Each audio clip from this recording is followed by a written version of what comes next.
rise, shine, give God the glory, glory, rise, shine, give God the glory, glory, rise, shine, give God the glory, glory, children of the Lord. That's what my mama used to say every morning, getting up her 6 shilling for school. But the song really goes, rise, shine, give God the glory, glory, rise, shine, give God the glory, glory, rise, shine, give God the glory, glory, soldiers of the Lord. Good morning, great morning, fantastic morning, marvelous morning. Why? Because he woke us up this morning. We can breathe in his love, exhale his love, and be grateful and thankful that he chose you and chose me this day that we'll never ever see again. Therefore, we should give him the praise, the worship, the hallelujah, the glory, and most importantly, the acknowledgement. So before I acknowledge me, I need to acknowledge him. And for that, I will invite you to the morning conversation with Edwina B. That's me, y'all, your spiritual coach, whether you know it or not, your transformational speaker, whether you know it or not, or your spiritual consultant, whether you know it or not, right? And I am known to be Miss Cuckoo for Cocoa Pops. I don't have the wig on this morning because I'm showing you my natural, right? Which is it's okay once in a while. As a matter of fact, it is about being transparent and authentic. So this is our morning conversation as we focus on Alcoholics Anonymous daily reflection reading for today. As we understand him. Ooh, I can't wait to dissect that. But before that, I want to dedicate this song to my mother, Helen Jones Lamar Hall Taylor. This is her birthday month, and her birthday is on March the 23rd when I have my second Zoom presentation with you, hopefully, through an invite, Eventbrite, and we will discuss the journey of becoming transparent and authentic, right? So, March the 23rd, join me for this conversation that should be revealing, inspirational, and spiritual in nature. So, because my mother celebrated her birthday every day in March, I'm dedicating every day with a testimonial song to my mother. I had a praying mother. My mother definitely prayed for me. Her 6 children, 4 were addicted at the same time, and I happened to be the worst. I'll tell you more about that, but let's get into this testimonial song by Shirley Caesar. I don't own the rights to this song, but it's entitled Every Day is Like Mother's Day. I want to dedicate this song to the memory of 2 most wonderful people in my life. Mother Helen Caesar and my sister Anne now sleep.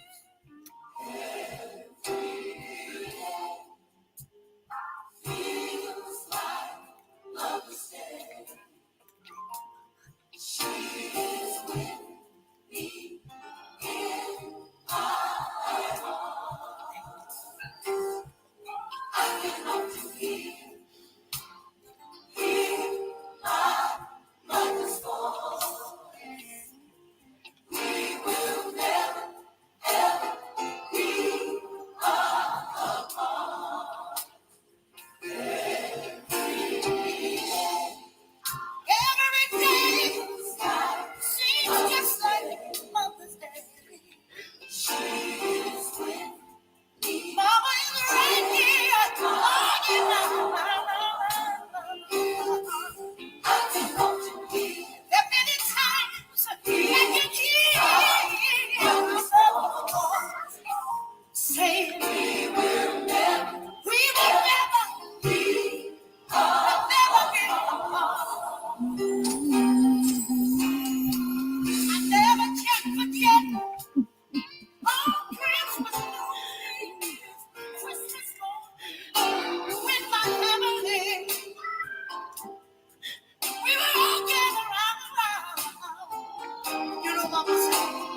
would sit over there and I'd be going to my kitchen.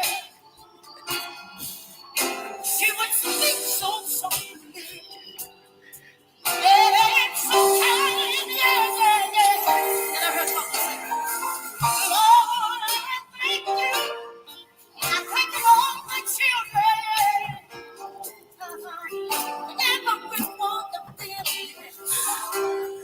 You gave each one of them to me. So I try to be a very good mother. I can't take anything. I even forget. I forgot all about my needs. You know what you're doing. Every day. Lord, be a mother. Yes, it does. And baby, Monday, Tuesday, Wednesday, Thursday, Friday, Saturday, I get off to here. Oh, your mother's always. She says, "Daughter, we will never be. You'll never be alone." You know, I had a very good mother. Think that I'm so glad about is that I never waited for a special day to show her how much I loved her. Mother's Day, Christmas, birthday, whatever the day was, every day was her day. Whatever she needed, if I could get it, I gave her my mom. I just want to say, love your mom now while you can. Show her how much you love her. Take her out sometime. Give her now. Oh, she gave me much love. Gave me much love. I'm gonna keep it in my heart. She gave me love for my mother. It will never be wrong. No. You know that. The mama showed me the right way. She took the time. All the time that she learned. I think about my mother. Every day. Yes, I do. Mama gave me her love. She was on the glory, on the way we made it all. She's looking down on me. She's looking down on me. Not one day. Yes, it does. She is with. It may be Monday, Tuesday, Wednesday, Thursday, Friday, Saturday, and Sunday. Many times she was here. I can hear my mother talking to me.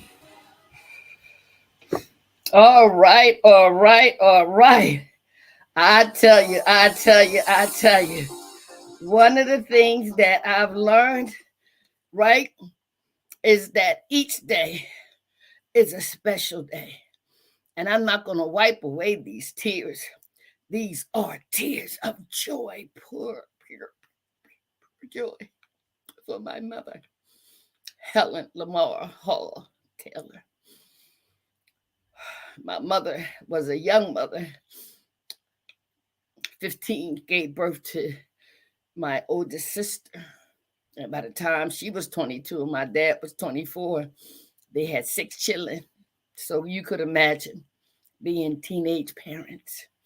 But God saw her through in the midst of all the woes. But her pride and joy were her children.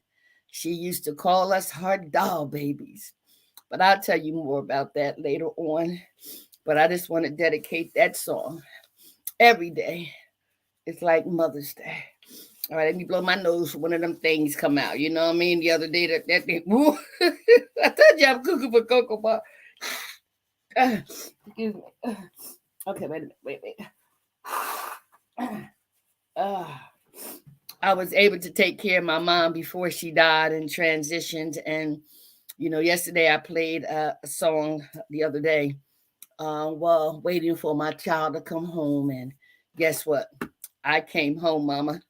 and Mama went on to glory to her home. Okay, so let's get into the topic for today. Okay, and this, let me mention this, right?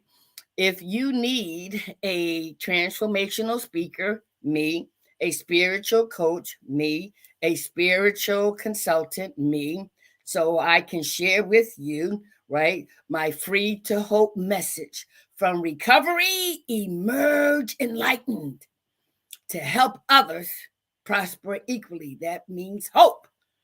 Free to hope, from recovery, emerge enlightened and empowered to give hope to others, help others prosper equally. Call me. All right. All right. So let's get into our topic today. And it is from the Daily Reflections, right?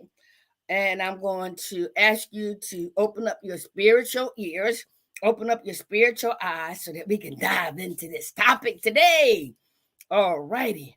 Now, Alcoholics Anonymous is a fellowship that's been around for nearly 90 years. I do not represent them. I'm just a member for 33 years. And I'll be incorporating the 5 agreements by the Ruiz family. I don't even represent them, but I definitely use their spiritual information. And more recently, the spiritual knowledge I'm obtaining from Dr. Sonja of P3 University of the transformational teachings. Why? Because 33 years ago, underneath a parked car, 3 o'clock in the morning, February the 22nd, I put myself underneath that parked car because I was getting high and doing all kinds of sexual favors with my own stepson. And as he transformed into a violent person, I transformed into a person who feared for her life. And as a result, I started running, got a flashback from my past, playing hide and seek, going underneath the bed. When I saw those slew of cars, I said, if I just get underneath the car, he can't get to me. There was my knee-bowing experience, where I hollered out to a God that I didn't know: whoever they say you are, take me out this life or show me a better way. On February the 23rd, 2023, we celebrated 33 years on this journey called spiritual recovery. And I've been prepared to sit before you to share my wisdom, my strength, my hope, my knowledge, and my perspective on these 12 spiritual principles, the 5 agreements, and transformational teachings. All right, so let's go here. Let's move this out the way. And it says here, March the 16th, as we understand him. And our co-founders takes a quote from the AA Big Book on page 12 that states, my friend suggested what then seemed a novel idea. Why don't you choose your own conception of God? That statement hit me hard. It melted the icy intellectual mountain in whose shadow I had lived and shivered many years. I stood in the sunlight at last. It was only a matter of being willing to believe in a power greater than myself. Nothing more was required of me to make my beginning. Wow. The person in recovery shares their perspective by stating, I remember the times I looked up into the sky and reflected on who started it all and how. When I came to AA, an understanding of some description of the spiritual dimension became a necessary adjunct to a stable sobriety. After reading a variety of versions, including the scientific of a great explosion, I went for simplicity and made the God of my understanding the great power that made the explosion possible. With the vastness of the universe under his command, he would, no doubt, be able to guide my thinking and action if I was prepared to accept his guidance. But I could not expect help if I turned my back on that help and went my own way. I became willing to believe, and I have had 26 years of stable and satisfying sobriety. Wow, wow, wow. That was deep, wasn't it? Wasn't that deep? Wasn't that deep, right? So listen. Let me tell you something. The beautiful thing about what the Ruiz family talks about, the matter of being domesticated from birth up until now. And it had perpetuated through generations, right? And if you know anything about domestication, think about domesticating a dog or a cat or an animal to train them, teach them what to say, what to do, or you know what I mean, how to act, okay? Command, right? Well, we have been domesticated, right?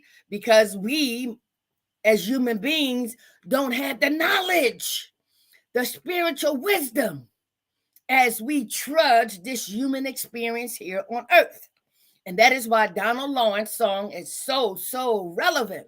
We are not a natural being having a spiritual experience. We are spiritual beings encased in walking this natural experience called earth, here experiencing life journey. All right. And so it was that knee bowing experience for me that every human being will have during their lifetime, either here or the next, right? Or they may have had it before and understand what I'm talking about, that we cry out that He is. And no matter what you have been taught, you have learned, you believe, don't believe, you will have that knee bowing experience. And most often it is through humiliation, where you have no other place to go, you have no other outlet. And like I cried out, whoever they say you are, I don't know you. I was taught that you was a punishing God. But whoever they say you are, take me out this life or show me a better way. And voila, I am still here 33 years later. Why? Because He met me underneath the car, prepared me, delivered me, molded and shaped me for me to be sitting in front of you this moment, this present time, to share with you. Get a God of your own understanding. All right? And so that's what that topic means, okay? So let's go into the reading a little more, okay? And let's see what it says. It says, from our perspective, from the the co-founders, he said, this is Bill or Bob, my friend suggested that what then seemed a novel idea. Why don't you choose your own conception of God? Now, let me tell you that story because, listen, I do my research, right? So, Ebby and Bill W., one of our co-founders, were friends throughout the years, and both of them were alcoholics, right? But Ebby, through the Oxford group, was able to get sober. He had heard about Bill W. struggling, with his alcoholism. And so he called and said, I want to come see you, Bill. And Bill said, sure, be glad to see you, Ebby. And so when Ebby knocked on the door and Bill answered, he was like, whoa, who are you? Oh my God, you look different. Mm-hmm. And Ebby came in and Bill was like, oh yeah, we're going to get it on. We're going to talk about the old times and we're going to have a drink. I got all the glasses and the liquor ready. Come on, Ebby, come on, Holmes, right? And they sit at the table across from each other in Bill's kitchen. And so as Ebby, talked about what was going on and Bill listening, but Bill waiting, well, when you want to have a drink with me, Ebby, and Ebby, talked about the change and Bill was like, okay, well, when you want to have a drink with me?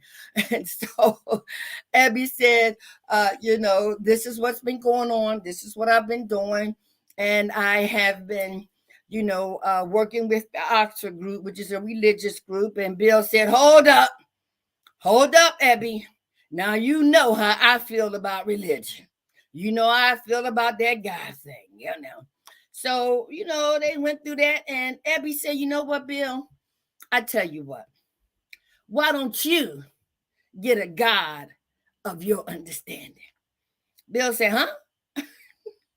Abby said, Bill, whatever. Why don't you get your own concept of a God and make it be of your understanding? That's the story, right? Okay. And so when it talks about right, Bill saying, wow, that statement hit me hard. It melted the icy intellectual mountain in whose shadow I had lived and shivered many years. I stood in the sunlight at last. It was only a matter of being willing to believe in a power greater than myself. Wow. See, that's what I mean about the domestication process that the Ruiz family talked about, and also the 12 spiritual principles, particularly step 4, which made a fearless and moral inventory of ourselves, that we go back in our history to find out where those attitudes, ideas, behaviors, and belief system was first formulated, by whom, what situation, what circumstances, what part did I play in it, right? And so that's where we found out the domestication, where we learned all those things, right? And as children, we imitate, we learn from, right? We are schooled, we are taught, we are molded, we are shaped. In other words, we are conditioned. Until such time when we begin to experience our own identity, there comes some rebellion. There comes some like, what? I don't think and so even in Bill's experience, right? Because most of our co-founders came from a religious background, and with Bill, Ebby, and even Dr. Bob and Roland, through a visit with Dr. Carl Jung, realized that the religion aspect and the medical aspect was not doing it. It was not keeping nobody sober, and if it did, it didn't last. But when they were given the spiritual angle from Dr. Carl Jung, we need divine intervention, divine providence, right? And it is a power greater than us. And so Bill, when Abby told him, man, get your own concept of a higher power, get your own concept of God. And that's when Bill saw the light. And Bill had a spiritual experience that created a spiritual awakening that he describes in his book. Okay. So that happened to me when I realized that he did not take me out this life, even though I did not know him at the time. So nothing more was required of me to make my beginning. So that statement stopped Bill in his tracks. And it can stop you in your tracks, and it stopped me in my tracks. You ain't got to believe nothing. And we in Alcoholics Anonymous don't demand you believe anything. We just want to help you, like we were helped, to stop drinking and to find out the reasons why we started drinking, and how to apply spiritual principles to our daily lives so that we don't have to drink again behind nothing and nobody. Right? And so this required willingness. And when Bill got that suggestion, why don't you get a God of your understanding, a power greater than you? Bill was willing, and he started the road to recovery. All right, so let's see what the person in recovery shares, right? His perspective. He says, I remember the times I looked up into the sky and reflected on what started it all and how. Yeah. Huh? Can you relate to that? And see, our ego and pride, oh man, they are some strong forces, right? But if you go outside, listen, the fact that you're breathing, the fact that you are breathing, the fact that your heart beats 24/7 your whole entire life, the fact that you are alive. Oh my God, what we take for granted. Why? Because as the Ruiz family talks about, we're in a fog. And that's okay.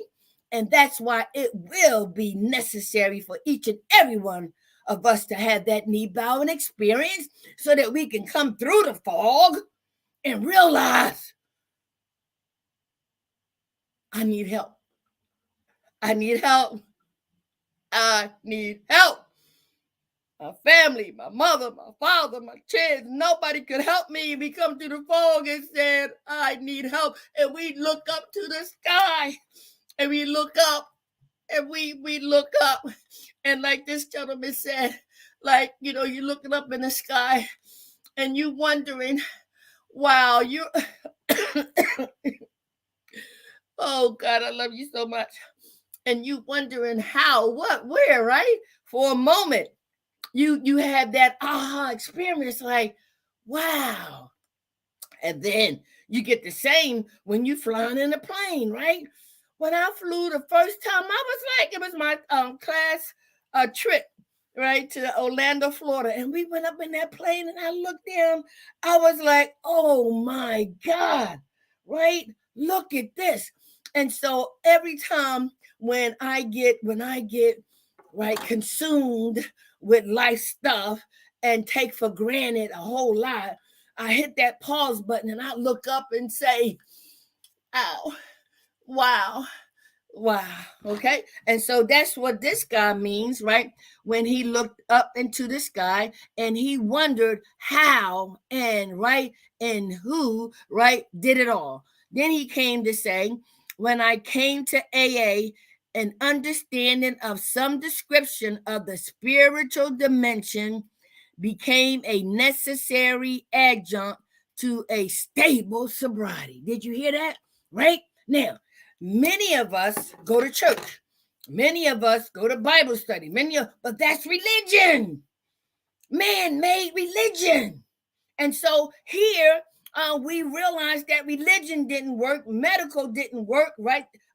And so here we are directed to come to Alcoholics Anonymous, which is a spiritual program with 12 spiritual steps, 12 spiritual traditions, concepts within a 12-step spiritual fellowship.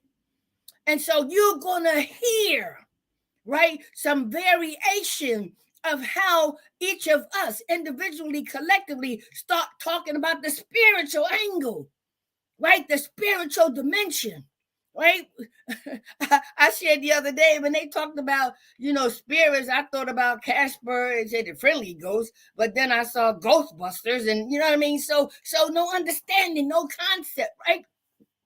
But then when I came to AA, like this gentleman, we begin to hear, to detach ourselves from the things we learned. And as the Ruiz family said, we have to unlearn what we learned. And so now the spiritual angle, listening to other people, begins to make sense. And we be like, wow, wow, wow. Okay. And so I ain't got but a few more minutes.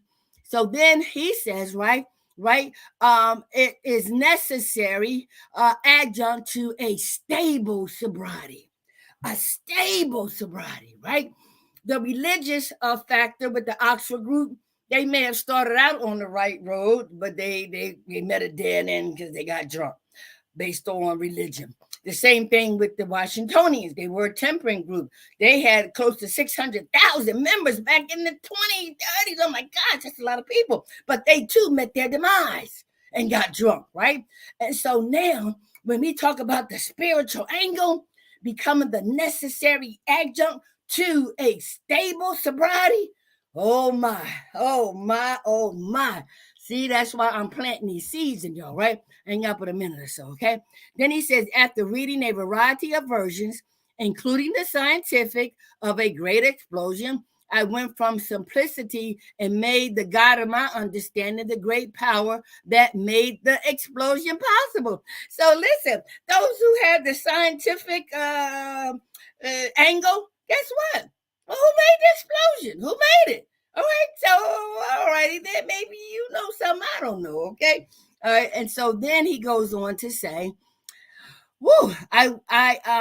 right, he says here, with the vastness of the universe under his command, he would no doubt be able to guide my thinking and actions if I was prepared to accept his guidance.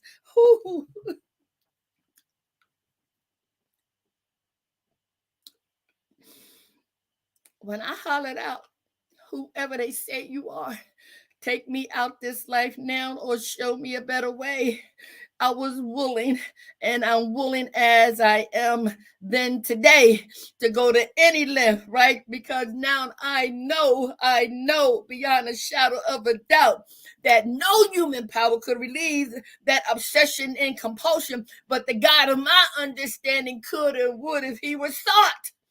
Huh? And so I know if he removed that obsession and compulsion, I want him to guide me in all areas of my life. And he's allowed me to apply the 12 spiritual principles guided by him to do just that. Okay. I ain't got but 30 seconds, all right? So then he ends by saying, but I could not expect help if I turned my back on that help and went my own way.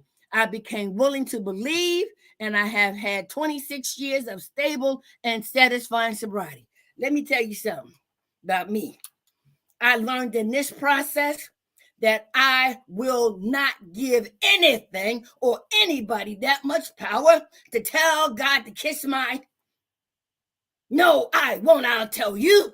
And come back in the 10th step and apologize, but I refuse to let anything or anybody, right, have the power again to remove me where God has placed me. Hell to the no. Are you kidding me?